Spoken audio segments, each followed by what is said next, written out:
Armand, I'll let you go there. The news conference is getting underway. Thank you for your call. And this is a great day for the country. I want to start by saying thank you. Thank you to the voters for putting your trust in the Republican Party. Thank you to our volunteers and supporters that made last night possible. And thank you to our incredible staff here in Washington, D.C. and across the country, including our data team, who were spot on last night. We had a decisive win in the Senate. It was a clear defeat for Harry Reid's dysfunctional leadership. His refusal to allow votes in the Senate in order to protect incumbents backfired and actually ensured their defeat. Next month, we're going to add to our majority when we win Louisiana. In the Senate, it was a night of important firsts. Joni Ernst becomes the first female combat veteran in the Senate and the first woman in Congress from Iowa. Tom Cotton will be the youngest member of the Senate. Shelley Moore Capito will be the first woman elected to the Senate from West Virginia. Tim Scott becomes the first African American elected to both the House and the Senate. In the House, we don't know exactly how big the majority will be, but it will be a majority bigger than most of us have seen in our lifetimes. We're proud to see Mia Love win in Utah, Will Hurd in Texas 23, and Elise Stefanik in New York, who becomes the youngest woman ever elected to Congress. And I'll let Greg talk a little bit more about House gains that are just unbelievably historic. In the governor's races, Americans affirmed their leadership of Republican governors. And in the bluest of blue states, they rejected Democrats in Maryland, in Massachusetts, and in Illinois. Even the president's home state, where he campaigned vigorously, elected a Republican. That's how big this victory really is. Finally, the state houses. Republicans captured many of the state legislative chambers, including the Nevada Senate and the Assembly, the West Virginia House, the Minnesota House, the New Mexico House, the Colorado Senate, and the New Hampshire House. We'll have the largest number of Republican chambers and state legislative seats held in history. So it was a historic night at every single level. This was all about a direct rejection of the Obama agenda. As all of you know, President Obama said very clearly that his policies were on the ballot, and voters were very clear in return.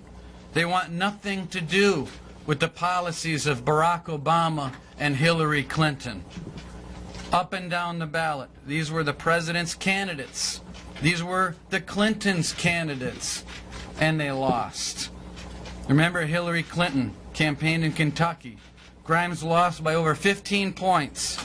Then Hillary went to Iowa, and Joni Ernst won by more than 8 points. Hillary couldn't even save the Democrat in the Massachusetts governor's race. We won in red states, we won in blue states, and we won in purple states.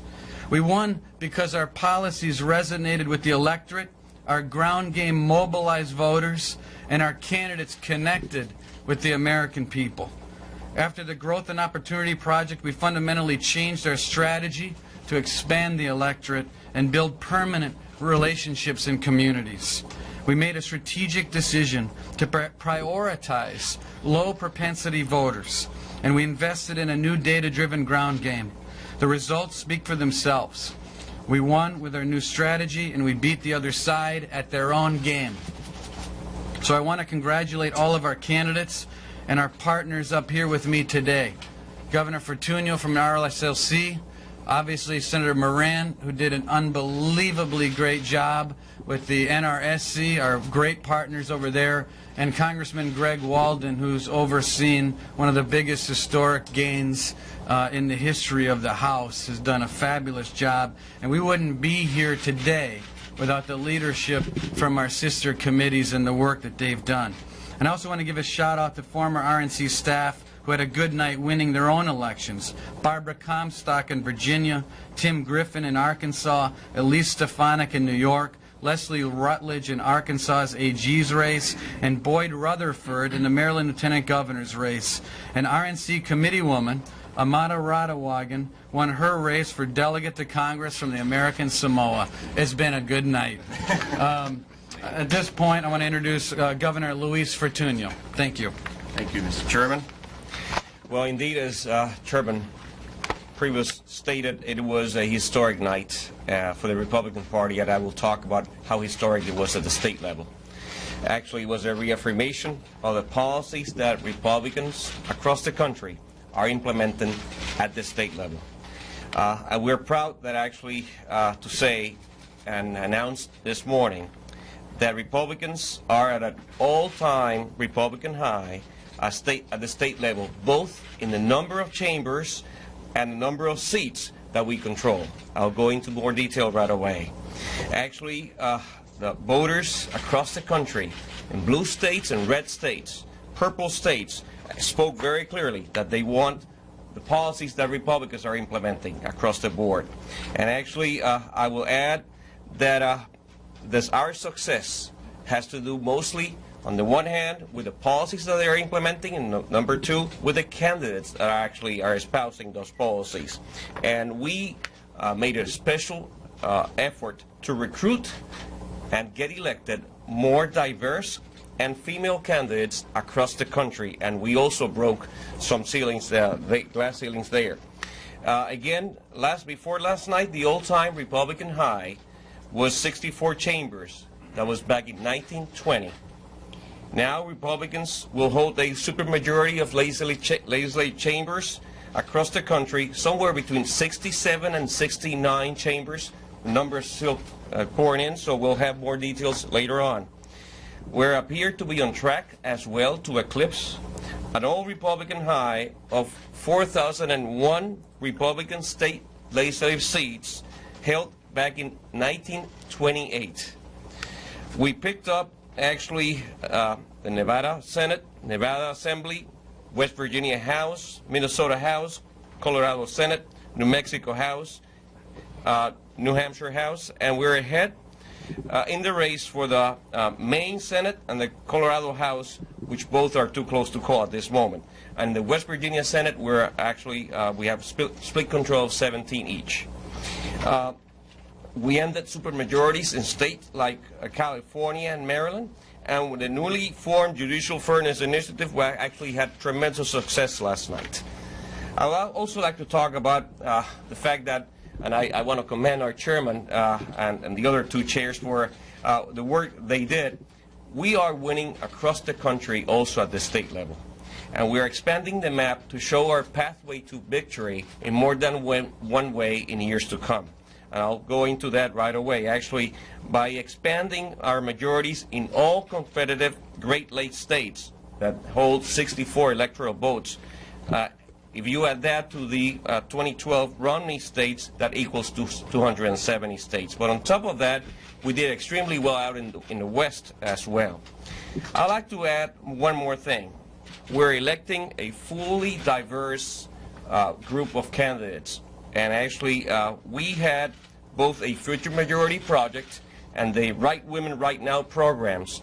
As a result of those two programs, on the one hand, the RSLC, identified and helped 244 new diverse candidates across the country and 558 new female candidates across the country as well. And that means that actually we are well on our way, and we'll have numbers further, later this week, to a record number of diverse and female Republicans at the state houses across the country. Some of these candidates actually had made a difference. Jill Upson in West Virginia, the West Virginia House, Beth Martinez-Jimenez in the Colorado Senate, Harry Lewis in the Pennsylvania House, Bob Cortez in the Florida House, Victoria Seaman in the Nevada Assembly, Sarah Maestras Barnes and Conrad James in the New Mexico House, Sue Serino in the New York Senate, and Becky Harris in the Nevada Senate. Actually, and in California, Janet Nugent helped to end the Senate supermajority that the Democrats had. Finally, voters elected at least 12 statewide female lieutenant governors and secretary of state last night, and 5 diverse statewide elected officials on the Republican side. Those include John Sanchez, Carlos Lopez Cantera, Evelyn Sanguinetti, Boyd Rutherford, and Diana Duran. And actually, we elected among them the only African-American lieutenant governor from either party across the country. We elected last night optimistic candidates that promote policies that are favored by voters to create jobs, get America growing and moving ahead again, more choice in education, and more opportunity for everyone. And I'm proud of our team over at the RSLC for the excellent job that they did, and as well as our candidates. With that, I pass it on to Chairman Walden. Thank you, Lisa. Thank you, Governor. And Reince, thank you for the great work the RNC has done. Jerry, congratulations on a great night, and a great tie, Oregon Duck colors. I like that. We ran a Ducks offense at the House. Reminds me of the old Carpenter song, "We Only Just Begun." And we have just begun. What you heard my colleagues talk about is how the Republican Party is back. We're back with youth. We're back with diversity. We're back with women. And we got a long way to go, but we've made great gains. If you look at the House races versus the Senate, we were predominantly in blue territory. These were blue districts we were competing in, and we won. We won because we had really good, talented candidates the Republicans in those districts nominated. We worked with them closely. Barack Obama's agenda was on the ballot. There was a referendum. It's historic in its nature. We're back to a majority as big as any of us have seen in our lifetimes. It may be a 100-year majority. As I stand before you today, we've still not counted Martha McSally's race yet. She's up, I don't know, 37 votes or something. But with the votes that are coming in, we think Martha McSally will likely gain votes this time and become the first combat fighter pilot woman in American history to also become a member of Congress. California, we think Doug Osee will win that seat and add to the number we have on the board right now. And there are a couple other seats in play in California that are too close to call. So it was a huge night, an historic night. But we also know we have to get to work doing the governing piece. Our party ultimately will be measured by how we govern. And that's what Americans have elected us to do, and we're eager to get to that work. With that, I'll turn it over to my friend and colleague from Kansas, the gentleman who brought us a Republican-controlled Senate, Jerry Moran. Greg, thank you very much. Greg, thank you very much. Congratulations on your success. Governor, congratulations. Thank you for your success. And Mr. Chairman, thank you so much for the success that we all had, but especially for the help that the RNC provided all of us as we went into the 2014 elections. We recruited and encouraged great candidates to run. Those candidates did run. We educated and trained them in their efforts to succeed, and they succeeded. There is a clear message to Republicans in the future that who our candidates are matter, and they need to be people who are capable of appealing to the voters in the states in which they are seeking to represent. I am so encouraged by what's transpired so far. We anxiously await the outcome of Alaska, but it appears very clear that there will be a new Republican senator from that state. And I would tell you that we spent the morning gearing up for the runoff to occur in Louisiana on December the 6th. We will take nothing for granted in Louisiana, and it will be front and center for the NRSC as we engage now for a little less than the next month. I think when it comes to governing, we are already at work and have been for months as Republican senators having the conversation that if the American people trust us one more time to be a majority, what would that mean? The messages that I take from last night's election as far as Senate races is really twofold. One is that the President, as he indicated, his policies were on the voters' minds. They were given the opportunity to confirm, to ratify those policies, or to reject them. And there is a clear message that in many instances those policies are not popular with the American people. What that says to me when people say, are you willing to reach out to the President and find common ground? We certainly are, but it also means that the President, he has now seen that his popularity of his programs is not there, and therefore it's incumbent upon the President of the United States to work with members of Congress to find different solutions to the problems and challenges our country faces. And secondly, and equally important in my view, is the message that voters sent. We are so tired of the inability of the United States Senate to function. There ought to be the debate that historically has happened in the United States Senate. Every senator, Republican and Democrat, ought to have the opportunity to present their views, to argue and debate on behalf of their constituency, and that ultimately votes will be occurring. What I think Americans see from the United States Senate, and they've seen it certainly in the 4 years that I've been a member of the United States Senate, is a place in which that's not the option. And the decision was made by the leader, Senator Reid, that we were not going to do anything. In fact, he told me, my first conversation with Senator Reid after being elected to the United States Senate, that I just needed to understand we weren't going to do anything. We aren't going to do anything, Jerry, until after the next election. And the problem with that theory is, that plan is that after the next election, there's always another election. And I think there's a second clear message from the American people when it comes to the United States Senate. We reject that kind of leadership that says we're not going to do anything. And it's now incumbent upon us as Republican senators in the majority of the United States Senate to demonstrate that we have the capability of working together as Republicans, but also working together with our Democrat colleagues to find solutions to the country's problems. It's important to us to do that politically for the 2016 elections, including the next set of Senate elections. It's important for us to do that in the political sense for the 2016 presidential race. But much more importantly than the politics of 2016, it is important for the United States Senate to function for the benefit of the American people. And I look forward to working with all my colleagues, all 99 other colleagues, to accomplish that. And I would say our candidates, which we brag about so much, there is not a candidate who ran in last night's election who wants to come here and do nothing. They want to come here, work together, solve problems, and move the country in a different direction than where we've been going, but to make certain that the future is bright for American and citizens. Thank you very much. All right, let me take some questions. Yes. Chuck Ross from the St. Louis Post-Dispatch. I have related questions for the congressman and for the senator. Related to last night, you talked about the number, or several new women that were elected, but it's a fairly small number of new Republican women that are elected, and the caucus is still going to be less than 10% female. Are you satisfied with the results on that last night? Well, first of all, I would say the women that are coming in, very talented group. They will help us grow the women members that we have in the next cycle. That's what I said. We've only just begun. There's a lot of work to do to diversify our party, to grow our party. But you think about, we've just won seats from Maine to American Samoa. We may pick up San Diego, Carlos Cabello down in Florida.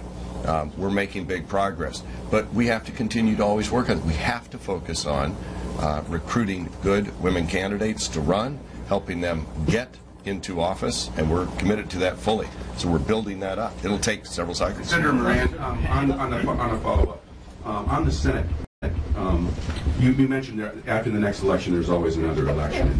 Two-thirds of the senators up in 2016 are Republicans, many in swing states. Is there a danger, are you counseling leadership in the Senate that there's a danger of overreach at any point coming forward here? For instance, if the Republicans went right after Obamacare in an up or down vote and then invited a veto, would that be an overreach? Assuming I made myself clear in my comments, what I attempted to convey is that the message that was delivered to us is we expect to have policies that are put in place that the American people support, and we expect you to work together to accomplish that. And I think that means that those kind of things, we would start with what I would say is very much the basics. How about the United States Senate abiding by the law that says we will pass a budget by April the 15th? How about the normal things that used to happen in Congress, in which we would pass then 12 appropriation bills to fill in the blanks? It gives us a great opportunity to demonstrate that we can govern and sets the stage for a successful 2016. Yes, sir. Chairman, this question is for Senator Moran here. Since you talked a lot about governing, this isn't quite the same question a moment ago here, but in the lame duck here, you're going to have some very serious questions, to deal with. Funding the government. Do you think, though, that some factions in your party might be energized to say, hey, we need to, get the jump on Obama here before we get to the lame duck?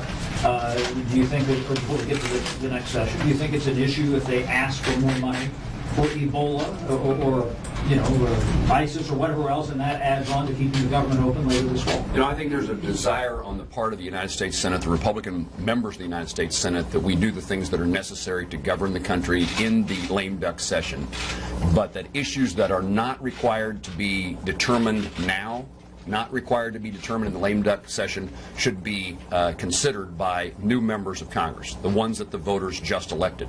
So I think you'll see us doing the things that are necessary to operate the government. Certainly the appropriations bill is one that would be front and center, and I can't imagine that Republicans would not be supportive of providing the necessary money, for example, to combat Ebola in West Africa as well as in the United States. And does that include a potential nomination for Attorney General if the President decides to put that forth with his majority before the new Congress? In some ways, this question seems irrelevant to me, no offense intended, but when the rules were changed, Republicans don't have much to say about the confirmation of executive officers when only 51 votes are required. All right, yes, ma'am. Penny Starr with CNS News. Speaking of the lame duck session, should the GOP congressional leaders agree to fund implementation of Obamacare in the CR that have to pass by December 11th, or in this lame duck session? I smile at this question because I'm the ranking Republican on the Appropriations Subcommittee for Labor, Health, and Education. And we have grappled with the issue of the Obamacare in my tenure in that capacity. We have worked our way through those issues before. I think at the moment this issue is one for the House of Representatives, not the Senate. We've been able to pass within our committee an agreement to reach an agreement in regard to the Labor H funding bill. And the question is, what's the status of what the House may do with this issue? So at the moment, a very theoretical circumstance when it comes to us. I know that Hal Rogers is working with Barbara Mikulski to determine those issues. It's one that we'll try to address when we know what the facts are. Is that a yes or no? It's neither a yes or no. Yes, sir. Wait and see. And then With control of the Congress now in Republican hands, a great number of governorships, a great number of state legislatures, what should middle America, the American public, expect? A faster rate of job creation, higher salaries, more access to higher education, more access to health care, or more trickle-down economics? I'm happy to answer that question, but I've answered plenty. I think the point is we're going to break through the gridlock here, and we're going to grow American jobs. The American economy has not recovered as any of us would have wanted. We've been in this recession. We're kind of coming out of it. But I'll tell you what, there are lots of dead hands of government regulation trying to shut down people in my part of the world on agriculture, small business. You got rate increases coming under Obamacare on small businesses. I'm sure you heard about it around the country, 30 to 70%. These are all real live issues. I was a small business person for 21 years with my wife. I know what this stuff does to the bottom line. So you want to grow jobs, you want to increase pay, then you've got to get the federal government out of the way where it's not needed. You think about the 20,000 American jobs we could start tomorrow if we approve the Keystone Pipeline. Most of those are trade union jobs. They pay pretty well. That's 2 years of digging ditch, building pipeline, putting American workers to work. That's not trickle-down economics. That's real-life jobs. They matter, they count, and they'll make a difference in Americans' lives. Right, Congressman Walden, if you do prevail in Louisiana in about a month's time, there won't be any white Democrats in Congress from the Deep South. What do you make of that? You know, the Southern voters are speaking. And look, I think, again, it's an issue involving the president's policies that run about this time. We want to grow diversity, though. You think about Senator Scott, who was in the House, now in the Senate, re-elected to the Senate. You think about Will Hurd, African-American Republican, elected in Texas. We are going to do our best to bring all Americans together and do the right thing for all Americans. You know, growing jobs is good regardless of your party or your locale.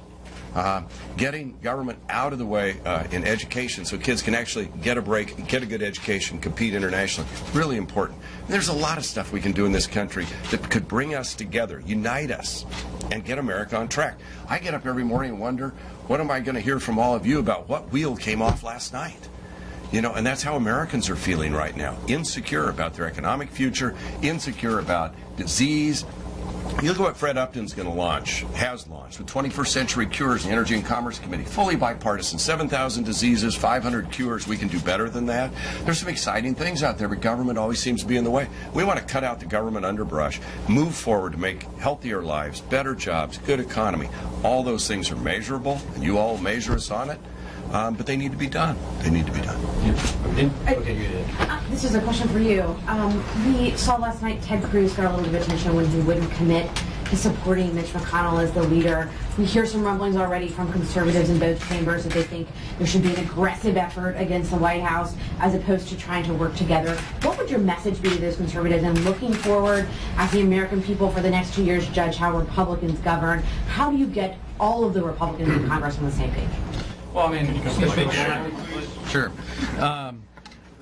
For one thing, I think it's really incumbent on Republicans to really take a step back and think about what just happened last night. And what happened last night is that the American people were given a choice to either accept the policies of the Democrat Party and the president or reject them. And they wholeheartedly rejected those policies. At the same time, what's really interesting about what happened last night, when people in the states were given the choice to continue the policies or take on the policies of conservative Republicans like Scott Walker, Rick Snyder, Bruce Rauner, Rick Scott, Larry Hogan, they went for the Republicans. So it wasn't just a rejection of Barack Obama, it was the embrace of the values of conservative governing.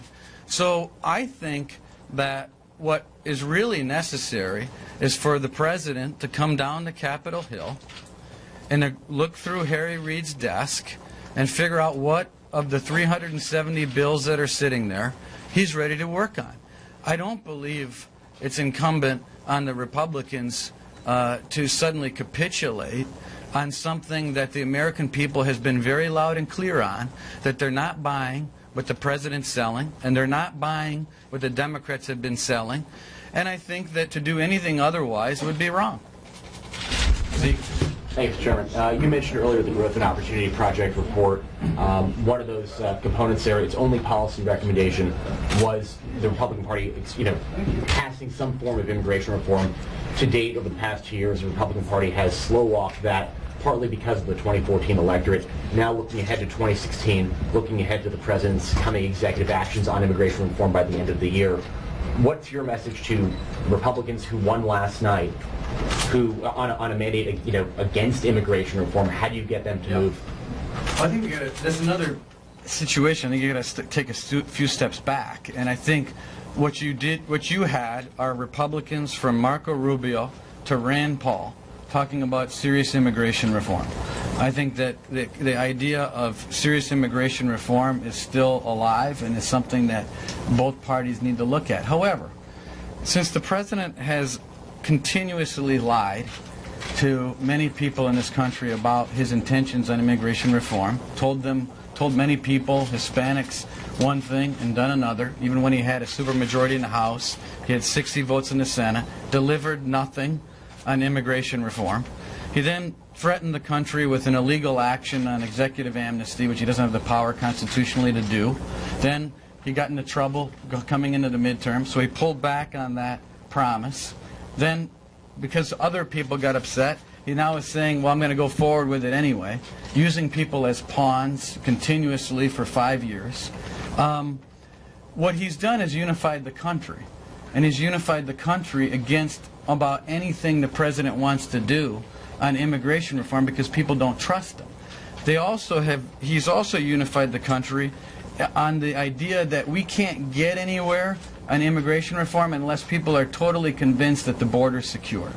And although it sounds like and seems like at times a talking point, I think that the president's actions have solidified the view that we can't get very far unless we secure the border and ensure the American people that we're not going to end up back at this place in 10 to 14 years.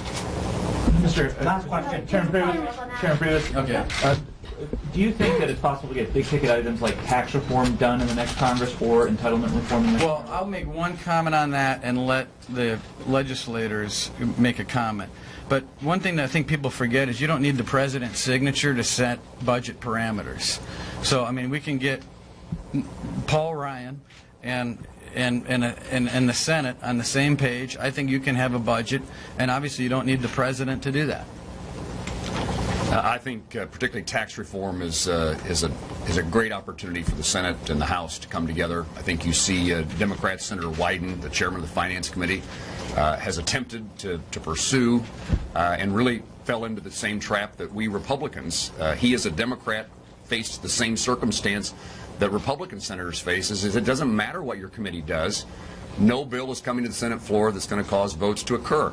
And so I think there's still a huge opportunity for the Senate to find common ground on tax reform.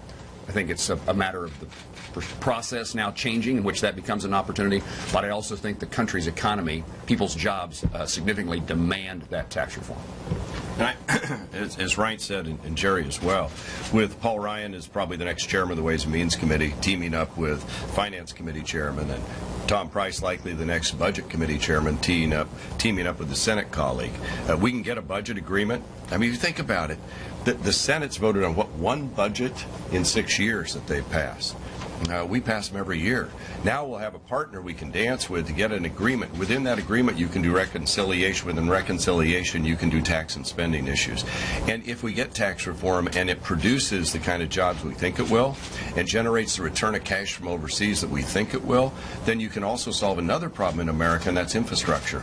Because as you know, in the camp draft, discussion draft, there's enough revenue to fund the Highway Trust Fund for 8 years. So there are ways to pull these things together in a business-like approach that generates revenue, generates jobs, solves problems. Thank you guys very much. What about entitlement reform? It was discussed in 2011 at length. I mean, you talked about tax reform just now. What about the other side of the coin? You know, all of these issues can be dealt with in a budget process and framework, and we've laid out plans to do that. Thank you. Thank you.